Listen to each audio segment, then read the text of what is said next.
ओम शांति। आज दुआ के सेशन में सबसे पहले तो उस भगवान का शुक्रिया अदा करते हैं जिन्होंने ऋषि का प्यारी बच्ची का जो ऑपरेशन सर्जरी था वो अच्छे से पूरा करवाया।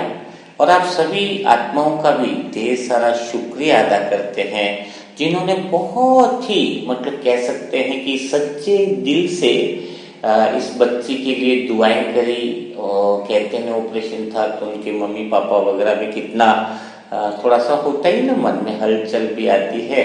और उन्हें देखकर हम भी एक मिनट के लिए भी हट नहीं सकते हैं। अंदर पूरा यह चलता ही रहा कि 9 से लगभग 12 बजे तक, 12:30 तक ऑपरेशन चला।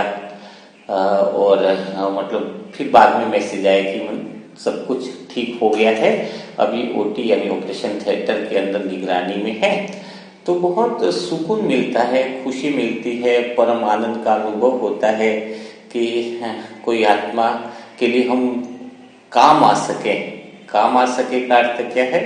जैसे उदाहरण के लिए अभी कुछ दिन पहले एक मैसेज आपने देखा होगा, एक व्यक्ति ने बहुत नई गाड़ी खरीदी थी और नई गाड़ी इस तरीके से खरीदी और उसने अनाउंसमेंट कराया शोरूम से गाड़ी निकाल करके कि मैं इतने बजे गाड़ी को आग लगाने वाला हूँ, है ना।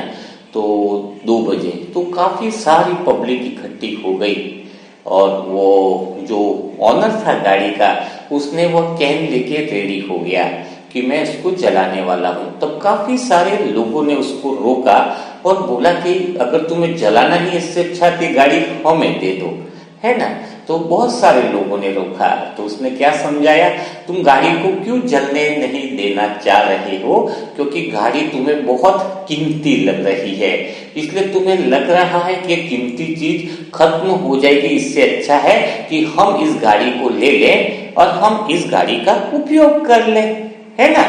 तो वही बात फिर उसने बताई कि सोचो जरा, तुम्हारा यह शरीर कितना वैल्यूबल है जिसका तुम बिल्कुल यूज नहीं कर रहे हो। कार तो इसलिए लेना चाहते हो कि हम ले लेंगे, हम यूज करेंगे, लेकिन तुम्हारे पास खुद का शरीर कितना वैल्यूबल है। क्या तुम इसका इज्जत करते हो? क्या तुम इसका सही उपयोग करते हो? घर में एक इंसान सब्जी भी खरीद कर लाता है, सब कुछ लाता है, तो उसका भी पूरा उपयोग करता है, सही तरीके से ध्यान देता है ना। सब्जी खराब होगी उसके पहले यूज कर ले। तो सोचो भगवान ने इस संगम युग में जो शरीर हमें दिया है वह कितना वैल्यूबल है। वह हमारे किसी के काम आ जाए तो समझो बहुत बहुत कह सकते हैं कि बहुत ही ब्लेसिंग वाली बात होती है। लेकिन काम किसके आएगा? जो भगवान को बोलेगा कि शरीर मुझे तुम्हारी सेवा में अर्पित है, तुम जो चाहो इस शरीर से सेवा करवा सकते हो। जब बाबा से तुम इस तरह की बात करते हो तो फिर बाबा कहीं बार आपको सेवा का मौका दे ही देता है। तो इस तरीके से हमें भी हर समय हर पल दूसरों के लिए दुआएं देने के लिए, सेवा करने के लिए तैयार रहना होगा। लेकिन दुआ देने वाली आप सारी ग्रुप आत्माओं को एक बात का विशेष अटेंशन देना होगा। वह कौन सी बात है? कभी भी संशय बुद्धि नहीं लानी है। जैसे कल परसों से भी आपको चल रहा है, कल भी आपको बताया था कि रिश्ते तब खत्म हो सकते हैं जब हम किसी से अपेक्षा रखते हैं। तो आज जो बात बताने जा रहा हूं वह यह है कि किसी भी तरह का संशय न आए। यानी सभी आत्माएं कामयाब हो रही है, लेकिन कुछ आत्माएं ऐसी भी हो सकती है, मुझे तो अभी तक बोला नहीं किसी ने कि मेरी अभी भी परेशानियां खत्म नहीं हुई है, लेकिन फिर भी मैं अपनी तरफ से आप लोगों से बात कर रहा हूं कि अगर फिर भी सब कुछ करते हुए भी कुछ परेशानी, कुछ विघ्न खत्म नहीं हो रहे हैं, तो आपको कहां पर काम करने की जरूरत है ना। आंख तो बंद नहीं कर सकते ना, दुआएं दे रहे हो, सब कुछ अच्छा कर रहे हो, लेकिन ये भी सत्य हो सकता है कि आपकी कोई समस्या अटकी हुई हो, अभी तक वो समाधान नहीं पहुंच रहा हो। तो फिर हमें क्या सोचना चाहिए? बैठना नहीं चाहिए कि दुआएं तो दे रहे हैं बट फिर भी वह समाधान कहां पर रुका हुआ है ना। तो उसका हम चिंतन करना चाहिए। तो उसके लिए आप छोटी सी प्रैक्टिकल घटना मैं आपको बता रहा हूं, बहुत ही जबरदस्त है, जयपुर की है, सत्यनारायण भाई की बहुत रियल इंसिडेंट है। उनका लगभग 7-8 साल से ऐसी कंडीशन थी कि घर में बहुत बड़ी बीमारी लगी रहती थी। बहुत अच्छे डॉक्टरों से इलाज करवाते, ठीक हो जाते, फिर बीमार हो जाते, ठीक हो जाते, फिर बीमार हो जाते। तो ऐसा क्या था, ऐसी क्या प्रॉब्लम्स थी? जब वह केस हमारे पास आया तो हमें पता चला, हमने उसको बहुत, हम लोग क्या है, केस को पूरी तरीके से स्टडी करते हैं, देखते हैं कि एक्चुअल में पहले तो 100% सबकॉन्शियस माइंड में विश्वास होता है कि इसका समाधान होके रहेगा, इसका समाधान भगवान निकाल कर रहेगा। तो वह समाधान क्या है? तो समझ में आया कि हमने पूरा पता लगाया, ऐसे एक नहीं करीबन 6-7 केस है ना। एक तो ये केस हो गया, और एक दूसरा केस ऐसा था जो एक टीचर बहन है और मतलब कोचिंग कराती थी। 1.5-2 साल पहले इतना अच्छा उनका कोचिंग सेंटर चलता था कि उनके स्टूडेंट गोल्ड, मतलब कहते हैं कि क्लास में नंबर 1 आते थे जो कोचिंग लेने के लिए आते थे। और लेकिन पिछले काफी कुछ समय से बच्चे भी अच्छे मार्क्स ला रहे, लेकिन स्टूडेंट ही कम हो गए, उनकी इनकम ही पूरी कम हो गई, है ना। जबकि वो तो क्रीम बच्चों को पढ़ाती है, तो उनकी इनकम क्यों कम हो गई? तो यहाँ पर ये सारी चीजें सोचने योग्य होती है और पता लगता है कि ऐसा क्या कारण है। तो आपको भी यह कारण इसलिए समझना होगा, कहीं आपके जीवन में बदलाव पूर्णतया नहीं आ रहा है तो कहीं आप भी सीधे इसी तरह के कारण से तो नहीं जुड़े हुए हो। तो पहले जो सत्यनारायण भाई थे, वो एक गलती बहुत करी उन्होंने जीवन में, और सबसे बड़ी गलती है, और उसको कहते हैं किसी के हक का छीनना, है ना। इस बात को आप गांठ बांध लो, पक्की कर लो कि हमें किसी का हक नहीं मारना है। सत्यनारायण भाई जो कपास की फैक्ट्री में एक स्टोर कीपर की तरह काम करते थे, तो उन्होंने समय प्रति समय बहुत वहां से रुई ले लिया। रिश्तेदारों नातों वालों को भी तकिया और सब बनाओ तुम तो मजे से, है ना। और खुद ने भी बहुत ज्यादा यूज किया। तो वो घटना से क्या हुआ है, उनकी पत्नी ने भी स्वीकार किया, एक्सेप्ट किया कि भाई जी ये गलती हमसे हुई है। तो क्या गलती स्वीकार करी उन्होंने? कि वो वहां से गलत इस्तेमाल कर रहे थे, किसी का हक छीन करके ला रहे थे। तो जब इस चीज के लिए परमात्मा से क्षमा मांगा, भगवान एक्चुअली मुसीबत तब तक देता है जब तक तुम्हें मुसीबत का सही कारण पता न चल जाए। डॉक्टर भी उस बीमारी का एकदम से इलाज निकाल देता है जब एक्यूरेट वो नर्स वो चीज पकड़ में आ जाए। तो कहने का भाव है कि जैसे ही उन्होंने क्षमा भाव से मांगना चालू किया कि मैंने बहुत बड़ी गलती करी है, मुझे किसी का हक नहीं छीनना चाहिए, उनके जीवन में ऐसा परिवर्तन आया है कि प्रैक्टिकली देखा जाए तो कह सकते हैं कि जब हम किसी का हक छोटी छोटी बातों में मार लेते हैं, बस में गए, टिकट वाले ने देखा नहीं, हम उतर गए, हमने सोचा टिकट हमारी तो रह गई, उसका हक हमने छीना है। कई बार हमने देखा है कि जैसे वो मैंने आपको बताया कि एक देरानी जेठानी की बहुत अच्छी घटना बताता हूं मैं आपको, कि वो जेठानी जब भी उसको घाव की चाबी दे करके जाती थी तो क्या होता था कि देवरानी उसी के घर में मतलब जो चाबी दी उसी के घर में जाके इस्त्री करना, कपड़े धोना, वॉशिंग मशीन का यूज करना, पूरे लाइट का यूज करती थी जेठानी के घर का। अब होता क्या है कि वो बिल के चक्कर में कर रही थी और काफी समय हो गया, बहुत समय के बाद, और देवरानी का ही बिल 80,500 रुपया आ गया, कोई मीटर की गड़बड़ उसको हो गई, तो भुगतना पड़ा ना, है ना।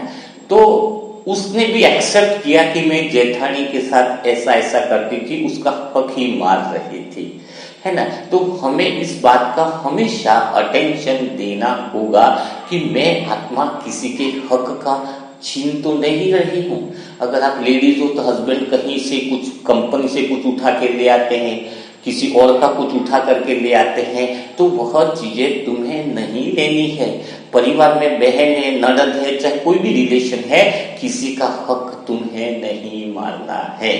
तो जैसे ही सत्यनारायण जी को वो बात रियलाइजेशन हुई और उतना किसी को दान दे दिया, तो फिर उनको वापस शरीर में एकदम जो बीमारी से जो मुक्ति होनी चाहिए थी वह प्रैक्टिकल में मिलने लग गई। और जो टीचर की बात बता रहा था कि जिनका कोचिंग में इश्यूज था, चल रहा था, स्टूडेंट आना कम हो गए थे, वो बहन क्या गलती करती थी कि अब जब स्टूडेंटों को कोचिंग पढ़ाती थी, ट्यूशन लेती थी, तो वह होमवर्क को देकर अपने खुद के घर के काम थोड़े से निपटा लेती थी, बर्तन धोना, साफ करना या फिर फोन कॉल पे बात करना, है ना। तो इसमें क्या है, यहाँ पर भी बहुत गहरी बात है। हमें किसी के समय का को भी क्या नहीं करना, समय का हक हमें छीनना नहीं है। जब स्टूडेंट की माँ बाप ने पैसा दिया है 2 घंटे पढ़ाने का, तो वो 2 घंटे का समय किसके लिए होना चाहिए, वह बच्चों के लिए होना चाहिए। उनको वही बात सिखाई। तो जब टीचर ने यह कहा कि मैं तो उनको पूरा सिखा के होमवर्क दे देती हूँ, इसके बाद अपना कुछ करती हूँ, तो हमने बताया कि वो खाली समय भी बच्चों का ही है, क्योंकि उसका आपने फीस लिया है, तो खाली समय में आप उनके लिए ब्लेसिंग लिखो, उनके लिए ही लिखना है, क्योंकि समय उनका है। तो फिर बच्चों के लिए ब्लेसिंग लिखना चालू कर दिया कि बच्चों का कि भाई तुम्हारा भला हो, तुम्हारा अच्छा हो, ये बहुत अच्छे स्टूडेंट बनने वाले हैं, ये बहुत दुनिया के नंबर 1 बनने वाले हैं। तो क्या होता है, ऐसा करने से ही फिर उसके जीवन में भी क्या हुआ, बहुत बड़ा बदलाव आने लग गया। कई बार आप कहते हो कि हम तो किसी का हक नहीं लेते हैं, कोई हमारा हक ले ले तो क्या करें। तो अगर कोई आपका हक ले भी लेता है और लड़ाई झगड़ा करके दे रहा है, जैसे अगर मेरा भाई हो और 70 बीघा जमीन है, तो मुझे 35 बीघा ना दे करके मुझे बोल रहा है कि 20 बीघा तुझे दूंगा। अब ये एक तो ऑप्शन बनता है कि मैं केस करूं, है, पुलिस के पास जाऊं, तो वो झगड़ा करके मुझे ज्यादा भी मिल जाएगा ना, तो उस जमीन में मेरा सुकून नहीं है। अगर भाई इतना कह ही रहा है कि तू 20 बीघा दूंगा, तो मैं 20 बीघा लेकर के भी खुश हो जाऊं, क्योंकि वो 20 बीघा भी मेरे जीवन में 2 लाख बीघा हो जाएगा, क्योंकि वो शुभ भावना से लिया हुआ है। इसके ज्यादा लेकर के वो खुद दुखी हो रहा है, ऐसा हमें नहीं चाहिए। आपको कुदरत पर, आपको भगवान पर भरोसा होना चाहिए, और किसी का भी समय का हक भी हमें नहीं लेना है। तो आज यह बात पक्की तरीके से समझना है कि चाहे कुछ भी हो जाए, चाहे कुछ भी परेशानी क्यों ना आ जाए, लेकिन मैं आत्मा आज से किसी का हक न तो छीनूंगी, न किसी का हक मारूंगी, है ना। नहीं तो कितना दुख और कितना परिणाम होता है वह आप लोगों ने देख ही लिया होगा। तो आज हम बात करने वाले हैं, वो है लालगंज प्रतापगढ़ के राहुल पांडे जी की। राहुल पांडे जिनको फेस देख करके ही आपको लग रहा होगा कि ज्यादा एज नहीं है, 30-31 साल की एज है। तो इनको क्या है कि लीवर में सूजन है और तिल्ली में भी पानी भरा हुआ है। जो पेनक्रियास डैमेज हो गई है, तो कुछ भी खा नहीं पाते हैं, और जब कुछ खा नहीं पाते तो कितनी बड़ी विघन और समस्या से गुजर रहे होंगे, आप खुद समझ सकते हो। तो ऐसी आत्मा जिसका दिल का दर्द, उसके दर्द को हम अनुभव कर सके, महसूस कर सके कि आज थोड़ा सा अगर हमें परेशानी होती है तो हम कितना दिक्कत में आ जाते हैं। तो देखो इस भाई को लीवर में भी सूजन है, तिल्ली में भी पानी भरा हुआ, पेनक्रियास भी डैमेज हो गई है, खाना भी नहीं खा पा रहे हैं। तो क्या उसके कष्ट का अनुभव तुम्हें हो रहा है? भगवान क्या कहता है कि तुम दूसरों के दिल की पुकार सुनो तो तुम्हारे जीवन में चमत्कार होगा। आपको चमत्कार चाहिए आपकी लाइफ में? चमत्कार देखना चाहते हो?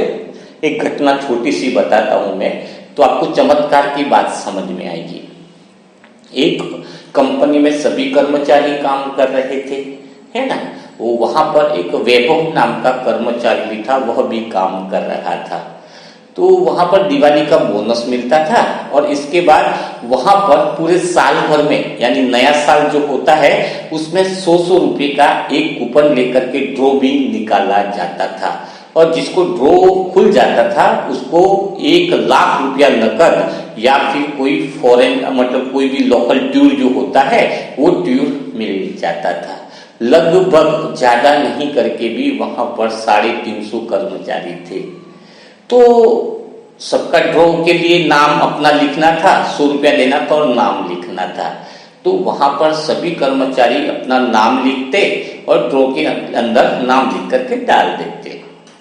तो वह वैभव के दिमाग में एक बात आई कि यहाँ पर जो पियोन है उसकी स्थिति बड़ी गंभीर है और उसके घर में उसकी पत्नी का इलाज उसको कराना है, उसके पास पैसे की व्यवस्था नहीं है। कई बार उसको पैसों की व्यवस्था करते हुए देखा गया। तो वैभव के मन में एक बात आई कि क्यों न मैं 100 रुपये का चिट्ठी लिख कर उसी का नाम लिख लेता हूँ, है ना। तो उसके मन में जैसे ख्याल आया कि मैं उसके लिए कुछ कर दूं और हे परमात्मा, कोशिश करना, आप सब कुछ है, अगर आपको दिल लगता है तो उस भाई के लिए आप कुछ कर दिखाना। तो जैसे ही वो चिट्ठी पे नाम लिख लेता है उस सिक्योरिटी गार्ड का, जिसको पैसों की सख्त आवश्यकता है, ड्रॉ तो होने वाला है, तो बस उसने दिल से बात कर ली। उसको उम्मीद नहीं थी कि ऐसा कुछ हो जाएगा, है ना, लेकिन बस वो शुभ भावना से लिख दिया गया। और जैसे ही वो इतने सारे लोग 300 साढ़े 300 मेंबर की चिट्ठी में, तो जैसे ही ड्रॉ खुलने वाला था सब लोगों के चेहरे एक ही बात बयान कर रहे थे कि मेरा खुल जाए तो बढ़िया होगा, मेरा खुल जाए तो बढ़िया होगा। लेकिन जब ड्रॉ खुला तो उस सिक्योरिटी गार्ड के नाम का खुला, तो वैभव की आंखों में आंसू आ गए, क्योंकि यह किसी चमत्कार से कम नहीं था। तो चमत्कार कब होता है? चमत्कार तब होता है जैसे ऋषि का बहन बच्ची का है, अपन राहुल का है, कितने भाइयों का दिल से जब हम दूसरों के लिए कुछ ऐसी सच्ची भावना देखें तब आपको परमात्मा चमत्कार दिखाएगा। लेकिन आज इंसान स्वयं का ही देखना चाहता है, तो फिर उसके जीवन में चमत्कार कहाँ से हो सकता है। जैसे ही ड्रॉ खुला तो बाकी सबके चेहरे अंदर से टूटे हुए थे, बाहर से सिर्फ ताली बजा रहे थे कि अच्छा हुआ इसका खुल गया, लेकिन अंदर से क्या था? दुख था, पीड़ा थी, हमारा क्यों नहीं खुला। तो भगवान आपके जीवन में चमत्कार करेगा, लेकिन पहले दूसरों के लिए दिल से दुआ करो, सच्चे दिल से ब्लेसिंग करो, और उनके जीवन में ऐसा चमत्कार देखने को मिल रहा है आपकी दुआ से। तो इस दुनिया में कई सारी आत्माएं ऐसी होंगी जो आपके लिए ब्लेसिंग कर रही होगी कि आपके जीवन में भी एक बहुत बड़ा परिवर्तन आए। कोई सच्चे दिल से आपके लिए दुआ कर रहा होगा, तो आपके जीवन में भी परिवर्तन आना तय है। इसीलिए तो गुरुवार का भोग का कार्यक्रम भी रखते हैं, जिससे आपके लिए विशेष ब्लेसिंग की जाए, ताकि आपको कभी न कभी वो दुआएं लग जाए और आपके जीवन में भी बदलाव आ सके। तो आज फिर हम रिपीट करेंगे बात को कि राहुल पांडे है, 31 साल एज है, लालगंज प्रतापगढ़ के हैं, ढेर सारी उनको दुआएं देनी है। लीवर में सूजन है, तिल्ले में पानी भरा हुआ है, पेनक्रियाज डैमेज हो गई है, कुछ भी खा नहीं पाते हैं।